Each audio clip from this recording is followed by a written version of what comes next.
Good morning, everyone. Welcome to join our webinar series organized by the journal Sustainable Horizons. And now let me introduce our. Actually, this is our first webinar of this this journal. So you are the first speaker.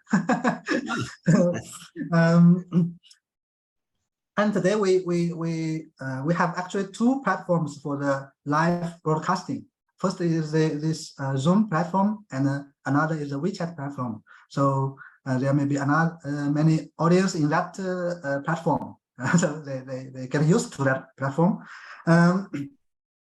So first, let me introduce the first speaker, Professor William Peijnenburg.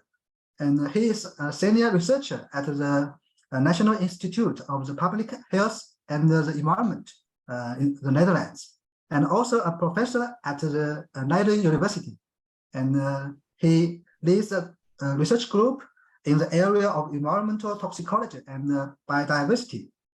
And he currently is involved in the research aimed at underpinning the risk assessment of chemical substance, amongst others, dealing with the processes at the interface of environmental chemistry and toxicity in the aquatic and terrestrial environments. And current research topics including the nanoparticle and the microplastic related research, fate assessment, dosimetry and transformation and dissolution, impact of water composition on fate of chemicals. And he and his group now has published more than 400 scientific papers, and with many in high impact journals like Nature Nanotechnology, Nature Communication. And today his talk is about the towards safe and sustainable advanced nanomaterials, a proposal for an early awareness and action systems for advanced materials. So Willie, now the time is yours. Thank you very much, Hao. I'll first start sharing my screen before I get started and start the presentation.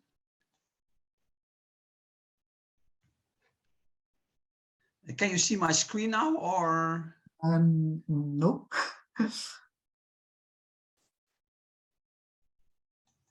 Oh, the option for sharing screen is switched off by the host.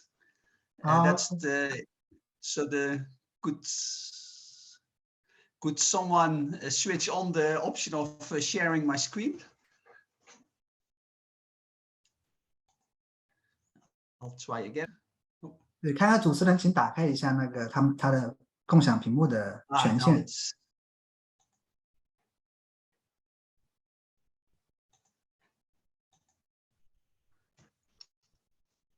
I think now it's possible.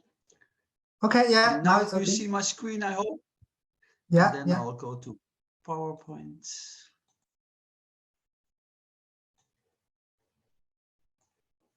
Okay. Well, good afternoon, everyone. It's an honor to be the first.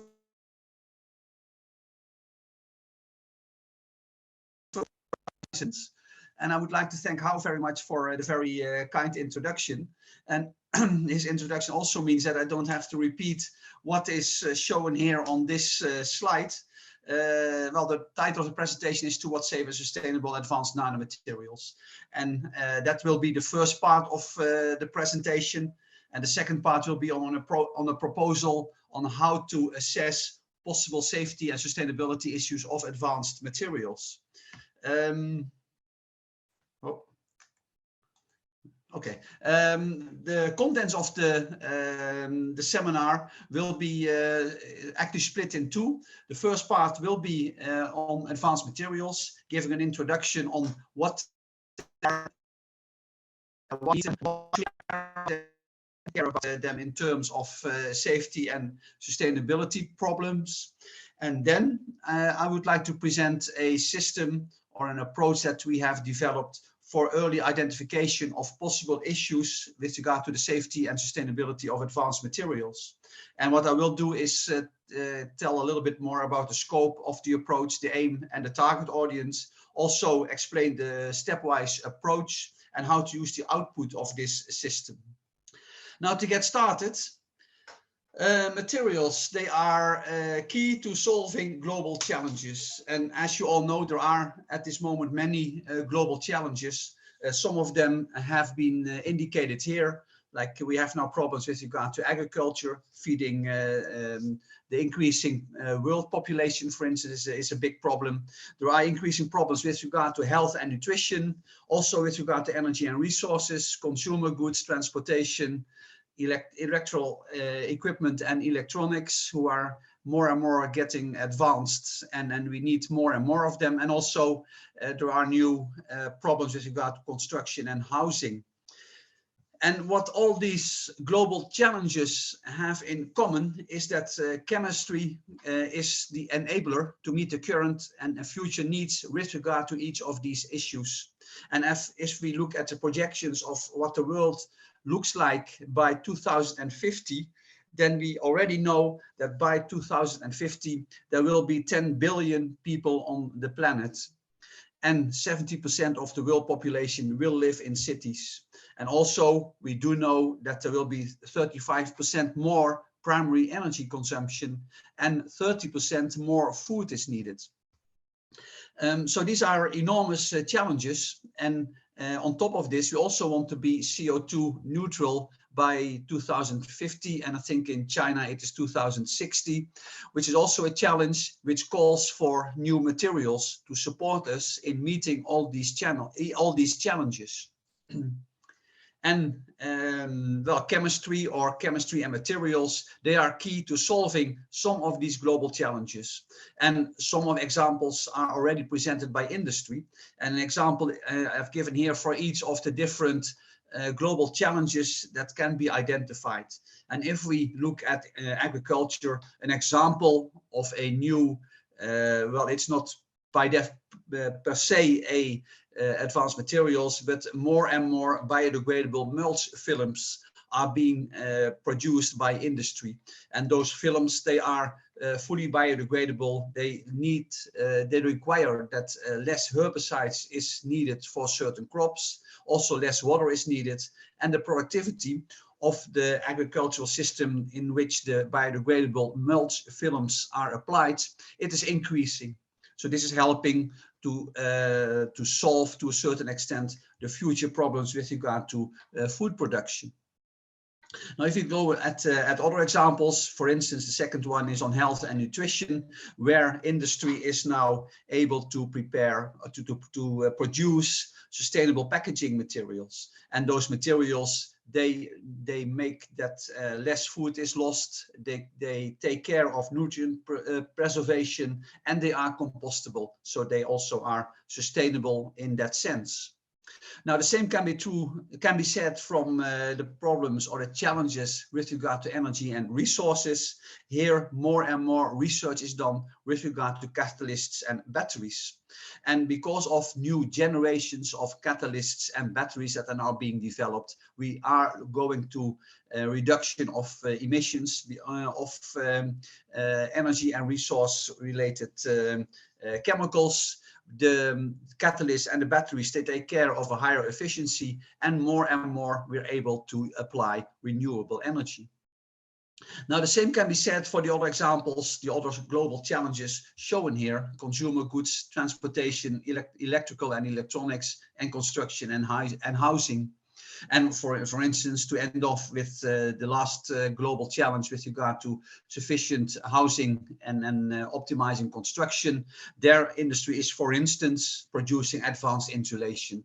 And this leads to energy savings. It increases the durability of the insulation of the housing in general. And it also provides a high quality of life, which is also very important nowadays. So these are examples where solutions are provided by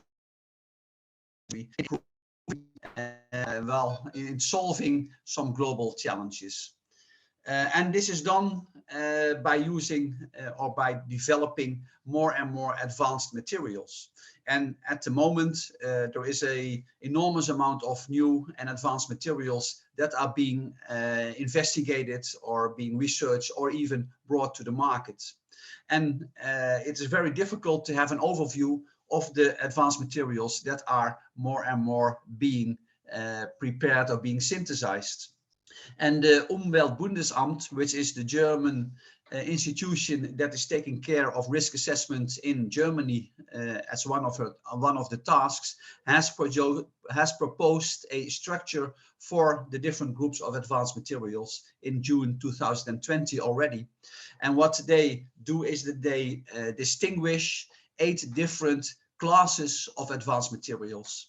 And by distinguishing these classes, they hope that it will be possible or that it will be facilitated to do the risk assessment or the sustainability assessment of these class of advanced materials more efficiently.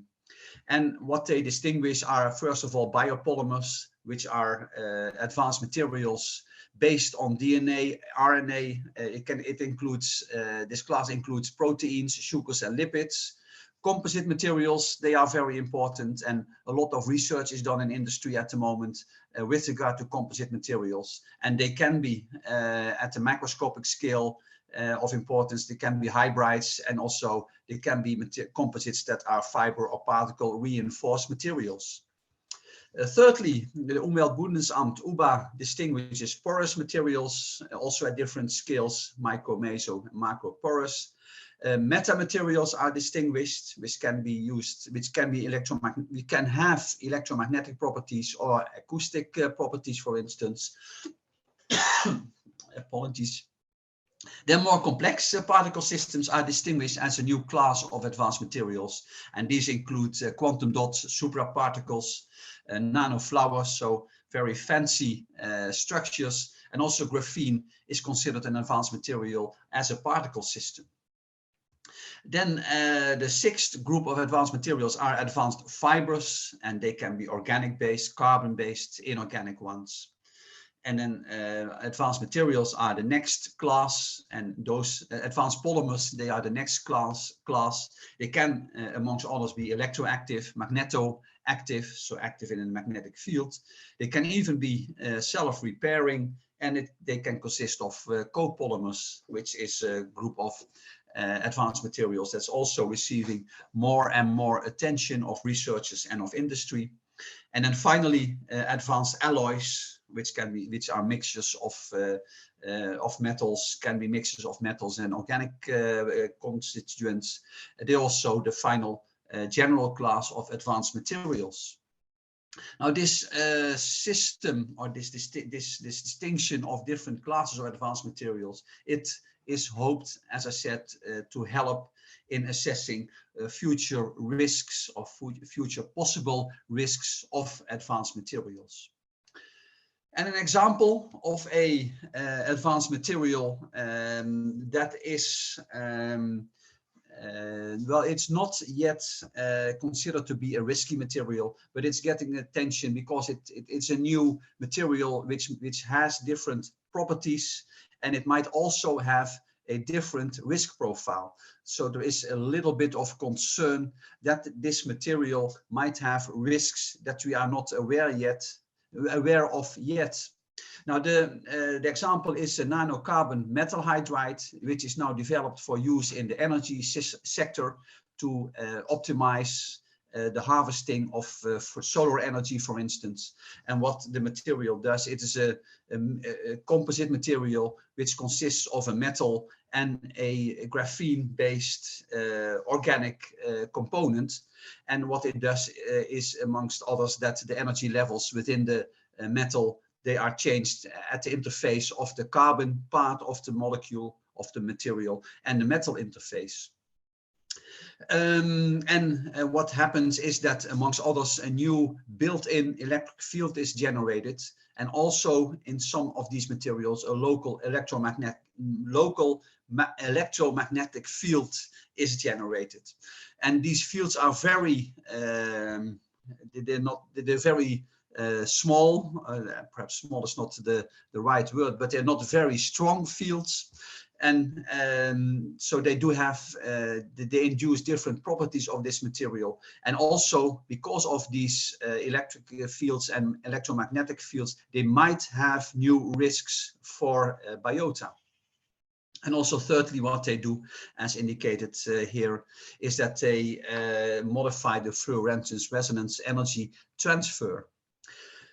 Well, these materials are used for more efficient energy harvesting. They are supposed to be used for better, safer batteries that are non-flammable and that are able to faster recharging, which is a benefit in the new technologies for energy harvesting. And also some of the applications can be for more efficient conversion of water in oxygen and hydrogen. So there too, they might be important materials in the future energy sector. Now, the status at this moment of these types of materials is that proof of concept has been generated for several applications, and then the applications are related to the examples that are mentioned in the energy harvesting sector. And at the moment, they are at a technical readiness level of 3, which means that they have just passed more or less the research phase, and that now additional efforts are put in place to see whether these type of materials can actually be used at an industrial scale at the end of the development. And a few applications are in commerce. It's just starting, and an example where limited use is made of such type of material are silica carbon hybrides, which are used in electrodes already at the moment. And the issue is, when looking at possible risks, is amongst others that it is not predictable at this moment if an application will be at the end applied at large scale. The limited use of this silica carbon hybrid is an example. The question is whether indeed this will be a beneficial use, which is also commercially viable, which means that it has to be seen whether industry can also really benefit at a large scale of such a hybrid material. However, potentially they have a large impact, and that's amongst others because developing such materials, they can be important for the transition of our economy to green energy. And whether or not an application will be applied at a large scale is amongst others depending on technical as well as on other conditions. And those other conditions can almost be anything. And one of the things is whether or not the industry accepts such new materials and whether they are willing to indeed replace existing technologies with these new materials. So it's not predictable yet if the application will be applied at a large scale, but if that would happen, then we need to be prepared for assessing possible adverse impacts of such materials for human health and the environment. And when considering such potential issues, and you have to remember at this stage that we do not have any information on actual human health and environmental impacts, but when we consider potential issues, then at first we need to consider that the different components of such a hybrid material together, they could lead to a larger effect than each of the components separately. And on top of that, there can be potential effects related to the new functionality, and these should be considered too. As I already mentioned, in this example, the materials are able to generate a very small electromagnetic or a very small electric field. And a question could be, will such a small electromagnetic or electric field of a chemical substance have an impact that we are not aware yet on humans or on the environment? And this is an issue for future research. And also there is the option of increased reactivity, because we now have a up till now unknown mixture of chemicals within one material. Now, and when going a step further, with regard to possible risks and with regard to future risk assessment, it's important to also be aware of the legal frameworks within such a material can be regulated. And at this moment, several legislations are in place for electronics, and those legislations relate, for instance, to waste and recycling, and there are limitations with regard to several hazardous substances that may not be, that need to be recycled and may not be wasted just as that. And it could well be that the constituents of such a complex material, a hybrid material, are reason of concern within such a legislation. And also in Europe, we have the chemical regulation, and hybrid materials, they will fall under this chemical legislation, which is REACH. And there are some technical issues that still need to be solved in future, like is such a hybrid material a substance, a mixture, a nanomaterial, or an article? These are all technical issues that needs to be dealt with within REACH. And then finally, there may be exposure, and perhaps it's limited exposure, to consumers. That means that we also need to consider specifically occupational safety and what happens at the end of the life of such a material. And this relates back again to possibilities for recycling. And with regard to recycling, an issue might be that we have a complex material which might be very difficult to recycle because we need to take the individual components apart again at the end of life. So at the moment, with regard to such new materials, such advanced materials, the focus is on technical possibilities. And in Europe, we have policy ambitions with regard to what we call the Green Deal. This is the basic regulation or the basic policy with regard to future sustainability of our life, basically of our society. And at this moment, a little attention is paid within these policy ambitions for issues like safe by design and sustainable by design of advanced materials. And more attention is needed for these issues. And preferably this is done at the initial stages of development of such materials. Now, another example, which is a little bit more exotic, is the class of materials of bio-nano materials, where there is a high pace of scientific development.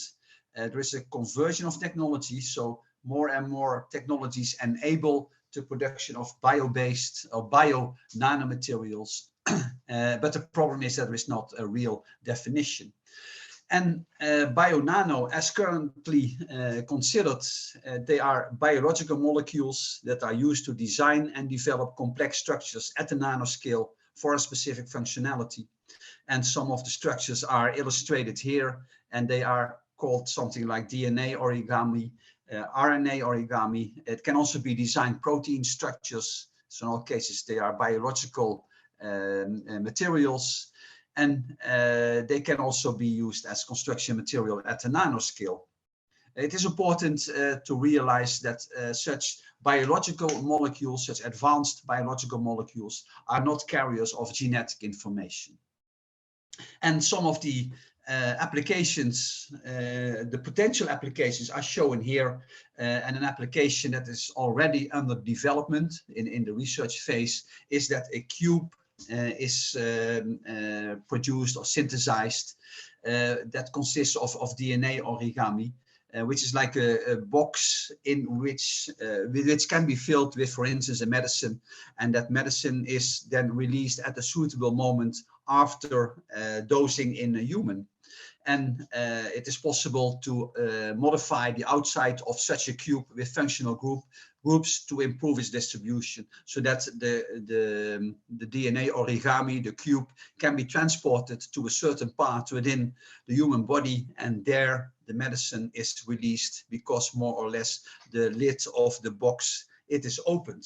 This is a quite fancy development, which is still in its early phases, It's also typical, an example where we need to consider or be aware of possible risks in the case this application would develop further in future.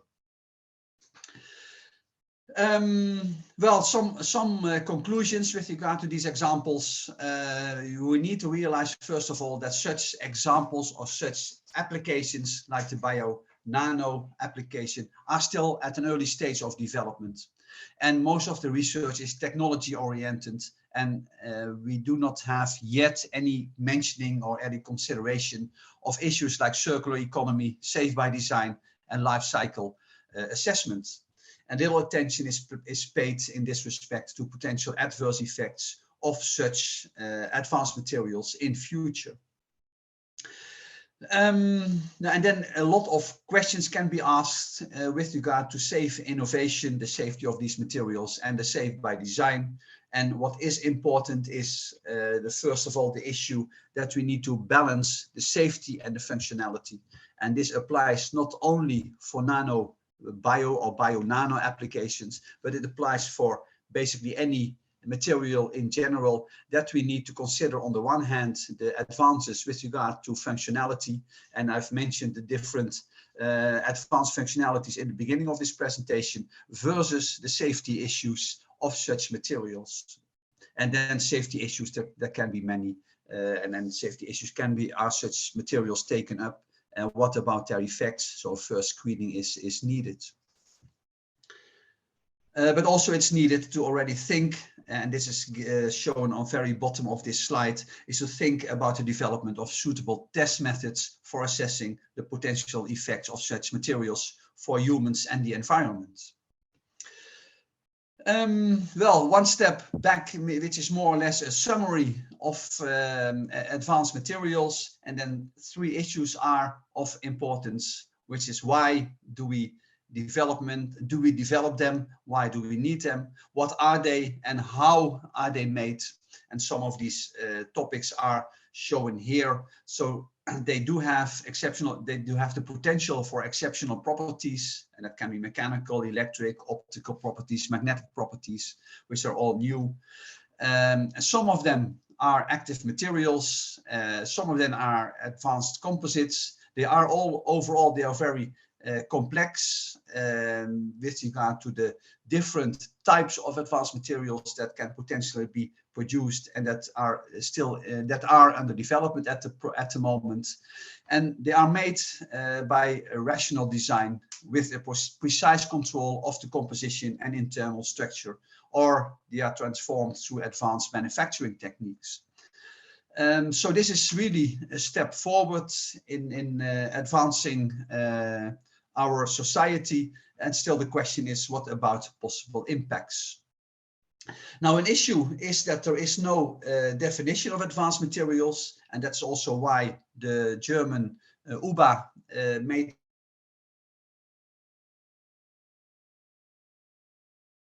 we do not have a real definition of advanced materials. We do know that they have new or improved functionality, and we are also calling them sometimes smart nanomaterials, materials for tomorrow, next generation nanomaterials, or multi-component materials. We do know that they are often complex and multi-constituents. They're not simple like the current and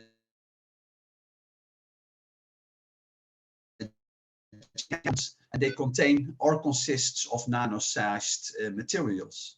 And that 3D structure is important, and that's at the nanoscale. Now, why should we care? And this basically summarizes in more detail what I already said. We should care because the behavior and toxicity of these materials may be different compared to simple nanomaterials. And also the question is whether the existing regulations apply to such new classes of materials. And then finally, we have to consider and we should care about policy ambitions to increase sustainability. So we need to make sure that these materials are sustainable from with regard to safety, but also with regard to overall sustainability, focusing on different types of impacts on the environment.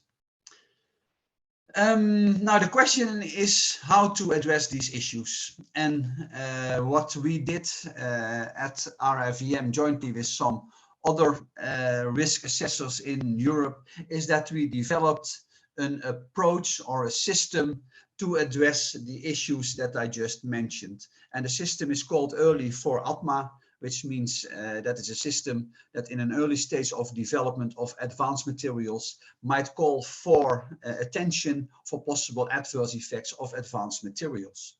It is a screening tool which is not quantitative, but basically it is qualitative. Now, the tool, it is targeted for risk assessors and regulators especially, but also for innovators, so the researchers who develop new materials, and also for researchers in general. And what the system does is that it uses a tiered approach to assess possible problems with regard to new advanced materials. Now, the first activity within the Early for ATMA system is that it's nothing more than just scanning the field and look at which advanced materials might be of interest for future applications. And this scanning means that simply we look at the literature that is being produced on new materials. We search for information on the composition of new materials. We see which developments there are, and we inventorize all these developments. Now, if we then see that certain groups of advanced materials or certain classes of advanced materials are getting more and more attention from industry or from researchers or from any other source, then that can be a reason to start screening whether or not these new advanced materials that have been identified might be a future problem with regard to their safety.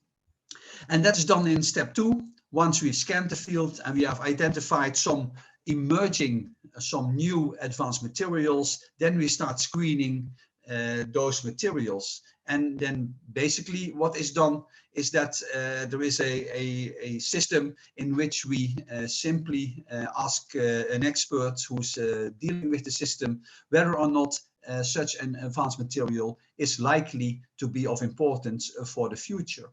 And it can be that because of considerations with regard to the sustainability of such materials or with regard to possible regulation, the experts say, well, this class of advanced materials, it is not relevant to take further action at this moment. And that can be because those materials, they are almost similar to existing materials. It can be because they seem to be a group of materials that are not toxic and that do not have, by expectation, new properties, and then no further action is taken. So in step 2 of the system at the right-hand side, there is a green light and no further action is taken.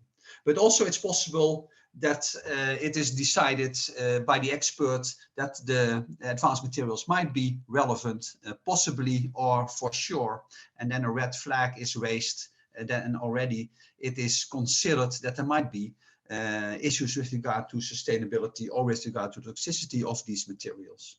Well, then further action is taken in step 3, because then we have a preliminary warning, and this preliminary warning, it is further justified by additional information. And this information, it can be that it's collected on the basis of existing information for similar chemicals. It can be that, for instance, some models on fate or toxicity are run, or some other tools are operationalized to get an idea on possible impacts of such materials. Now, if at that stage there is still a sign of possible impacts of such a material, then additional information is collected in step 4. In step 4 until step 7. But in step 4, the basic information is actually collected, and that information is of a multitude of different issues. And one of the types of information that is collected is on the application and on the market entry stage. If the material is still in the early phase of development, then you know that you have more time to do a proper risk assessment, and this also reduces the urgency of dealing with the material. But also there is information collected on the safety of the chemical or of the material with regard to human health and the environment, and it's investigated for which regulatory frameworks we need to take care for the new materials that are being developed, and also sustainability issues are flagged, and information for assessing their sustainability is collected. Well, and then in step 5, the information is scored by experts, and then it can at each stage still be decided, well, we now have so much information and there is no sign of any adverse impact with regard to safety or with regard to sustainability, and then the scoring stops. But if there is still an indication of possible risks or possible sustainability issues, then further steps are taken until at the end there is a more qualitative assignment regarding by means of a more detailed questionnaire of issues that are of relevance. And these issues in the screening phase, they deal with safety assessment for man, for the environment, the applicability of regulatory frameworks and sustainability. And some of the subtopics or some of the issues are shown here.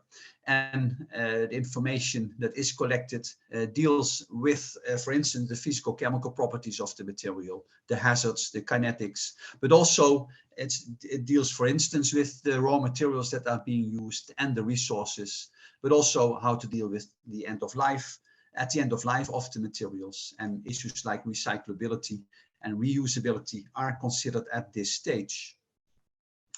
And this is the questionnaire that is used in these steps. As I said, it is a qualitative questionnaire or a qualitative screening assessment where a number of questions are being asked. And if dependent on the answer, a certain score is given to this issue. And the more points or the more scores a material receives, the more there is a concern or there's more a reason for concern for this specific material. And just to give an example, when we look at the safety assessment for human health on the top left-hand side of this slide, with regard to physical chemical properties, a question could be to start with, is there an indication of new or enhanced properties related to the nano, multi-component or advanced character of the material? And if there are no indications that there are new properties for the material, then you have to score this question with no. That means that no points are given to this criteria. Or if you don't know, then 1 point is given. And if the answer is yes, we do have a material with new or enhanced properties, which in future might induce adverse effects, then the score of either 3 or 6 is given. And that is, amongst others, dependent or on whether or not the likelihood of adverse effects is considered to be high by the experts who's filling in this screening form. Well, this is done for all the criteria, ranging from, well, on the bottom right-hand side, we have some questions with regard to sustainability, like are critical raw materials used? And if that is the case, then here to a score of yes, and that means 6 points are given. Then the scores are added, and that gives a qualitative assessment of the identified potential issues of concern. And this is the stage in which there's the formulation of a warning for a specific material. To go back, when we have such a formulation of a warning, which means that there are many issues identified by the experts, and the the risk score of a new material is quite high, then further action is to be taken by the risk assessors or by the researchers to see whether or not we need more information. And it can be that at this stage it is decided to do additional testing for some of the issues that have been raised. It could be that human health effects are investigated, or that environmentally relevant endpoints are investigated to generate more data on the actual impacts of such a chemical. Well, this is done within the framework of the OECD, the global organization who is dealing with issues of strategic importance for new materials. And some case studies have been forward, and all these case studies are based on the system, the early for ATMA system, to work within specific OECD steering groups for assessing adverse impacts of advanced materials. And that brings me to the concluding remarks. First of all, the safety, sustainability, and fit for purpose regulation and test methods are crucial to benefit from advances in material technology. And this remark basically deals with two issues. On the one hand, we want to benefit from the advances that are made nowadays in material technology, and that is for the reasons already shown in the beginning of this presentation. And on the other hand, we need to worry on forehand to make sure that we are not caught by surprise with regard to the safety, sustainability, and fit for purpose of methods used to assess the adverse impact, the possible adverse impacts of such new advanced materials. And in that sense, it is important that risk governance has an integral place in technological innovation, and the industry researchers, but also university researchers who deal with innovative materials, they need to be aware of options for risk reduction or risk assessment. And one of the tools to do so is early for ATMA. And this system can be used to identify potential issues at an early stage for advanced materials. And this avoids that at the end we are surprised when such a material is put on the market. With that, I would like to thank my RFM colleagues who have been working on this topic, and they are named here. They did most of the work, and I also want to thank you for your attention. So thank you very much, and the floor is open for questions if there are any. Okay, thank you, Willie. Thank you for the very impressive speech. And through your lecture, I get to know many fancy and new types of advanced materials. And according to our data, there are almost 700 people watching this webinar through the WeChat channel. Wow. So, yeah. There may be some questions from the audience. So, any questions?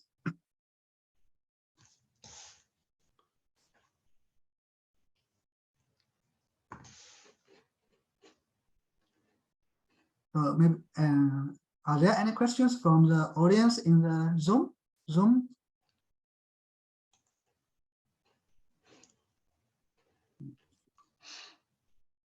Well, they can also be put in the chat if needed. Yes. Yeah. So,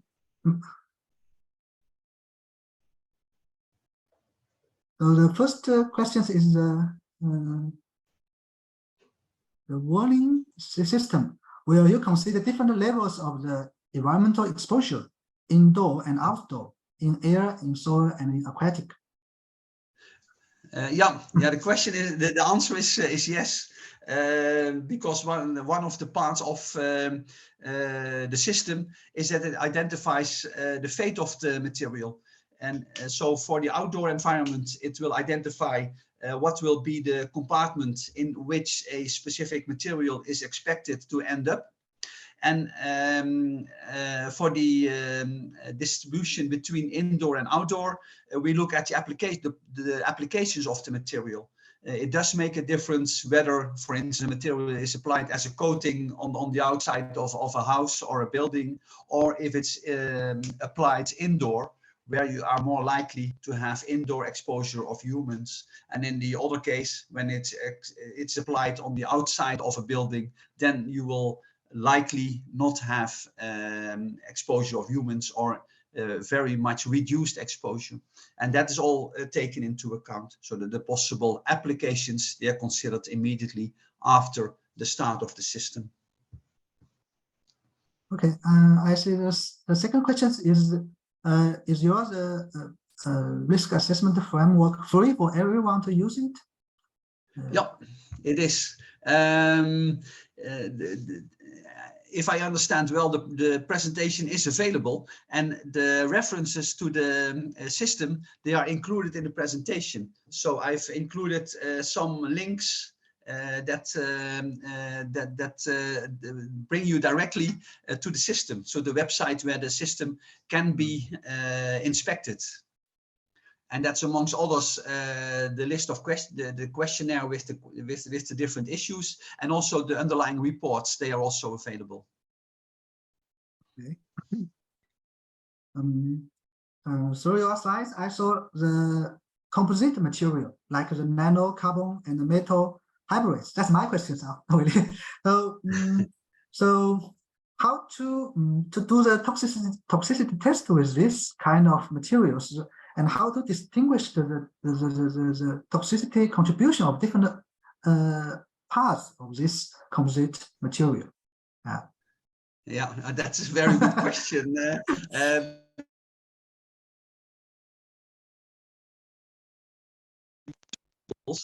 But the question is whether or not the methods that we use nowadays for fate assessment and for toxicity assessment are suited for these new materials. And the additional component is the interaction between all of the parts of the molecule that are present. And we do not know whether we can properly assess the fate of these materials. And we do not know what will be the long-term, well, basically the reactivity of these components. Will they change over time with regard to composition? Will they release metal ions? Those are just questions that you can pose and that you need to investigate in future. And the issue is that you cannot not just use the current approaches for doing toxicity testing. So you need to tailor the current methods for the new materials. Okay, thank you. And another questions from the audience. I have a little questions based on my own research background. The toxicity of engineered nanoparticles highly relate to their physicochemical structures. Once these engineered nanoparticles enter into biological environments, the transformation of these nanoparticles would change their toxicity.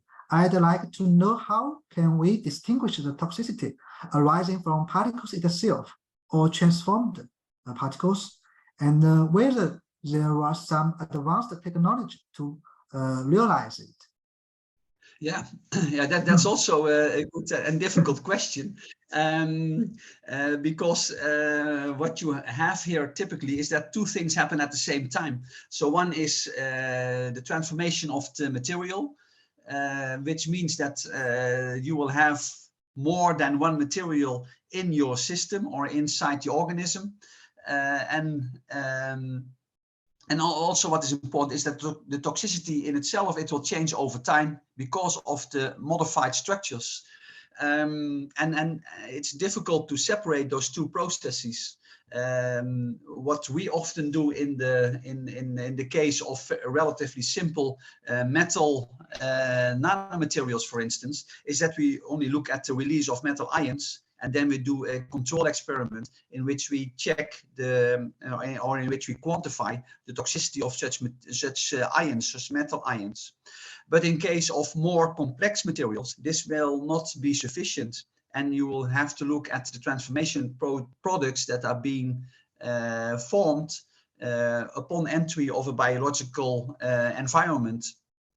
And well, one way to do it is to look at what transformation products are being formed over time in an organism, and then try to simulate the formation of such transformation products in the abiotic environment.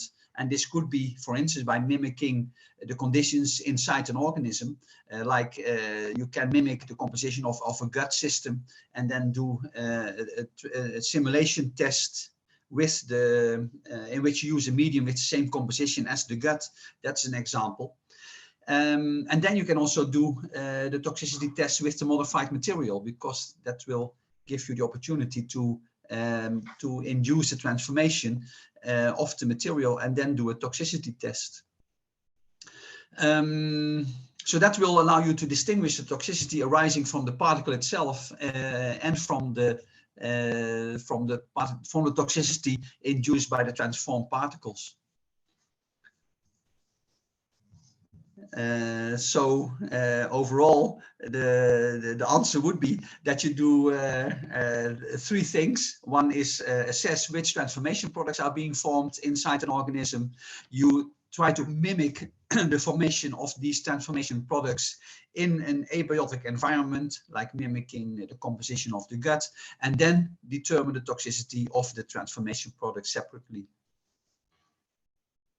I hope this properly answers the question. Okay, thank you. And here comes another question from the WeChat channel. When you conclude the steps, I think the steps for the risk assessment of these advanced materials, which one do you think is more important for the evaluation of this advanced material? Well, I would say all steps are important, because in each cases you may disqualify the material in the sense that you may show that it is going to be a problem. What I find the most important step is to look at the interactions of the components within a material. And then, because often you do know the composition of a material overall, but you do not know about the interactions. And I think that that's the new element when you're dealing with advanced materials, to see if the interactions will lead to new properties with regard to the fate or with regard to the toxicity of such an advanced material.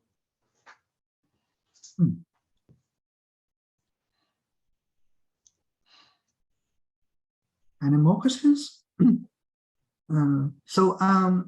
My question is that for this new or emerging advanced materials, do we need to maybe to test their toxicity for all these materials, or can we maybe to evaluate their risks based on the existing knowledges of the traditional materials or models?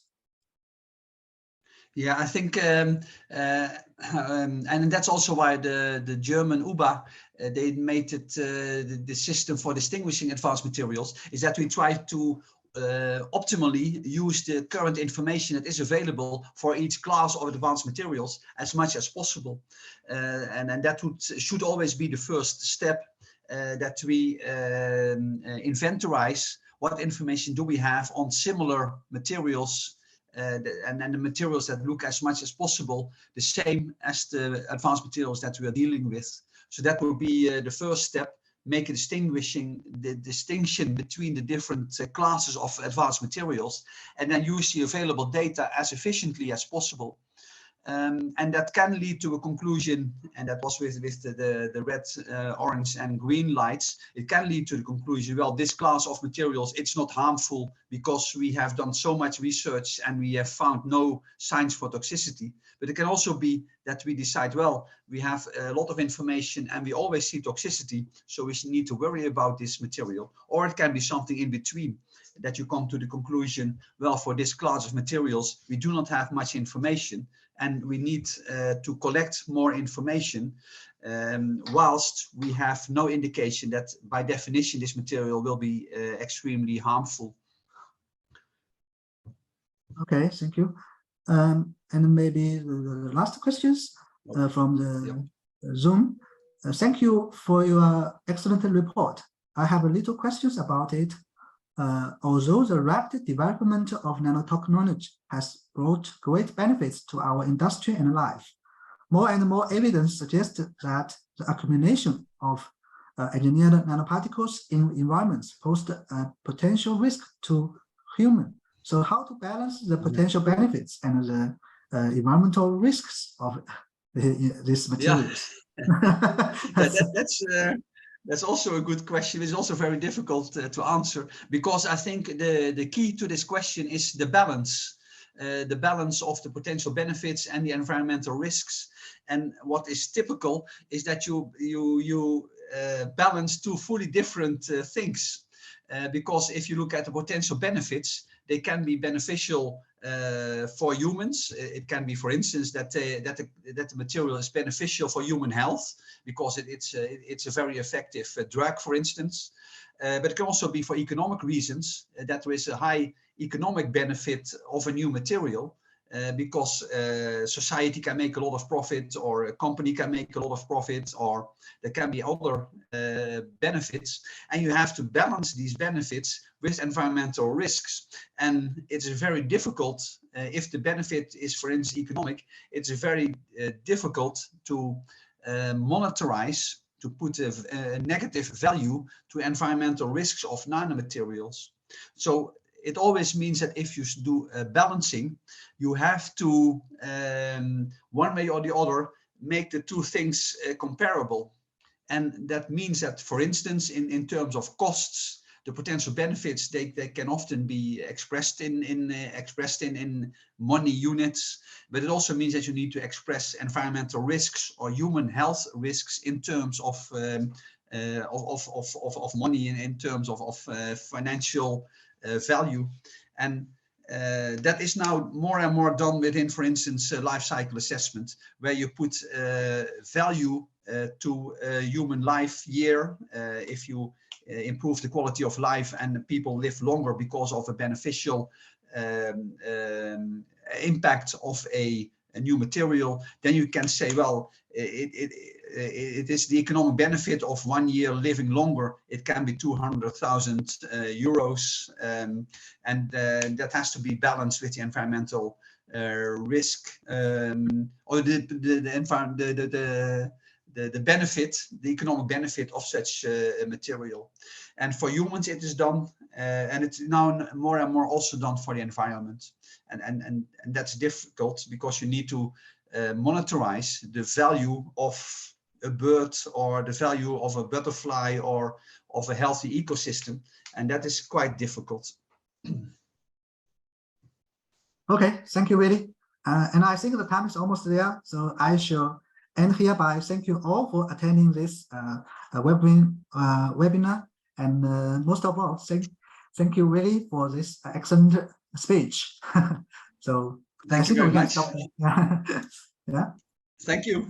It was a pleasure. Thank you very much, Hao, for sharing the meeting. It's great. Yeah. And thank you, Nat, for organizing this. Indeed. Yeah. And thank you all for participating. And I hope we'll see each other again in the future. So thank you very much.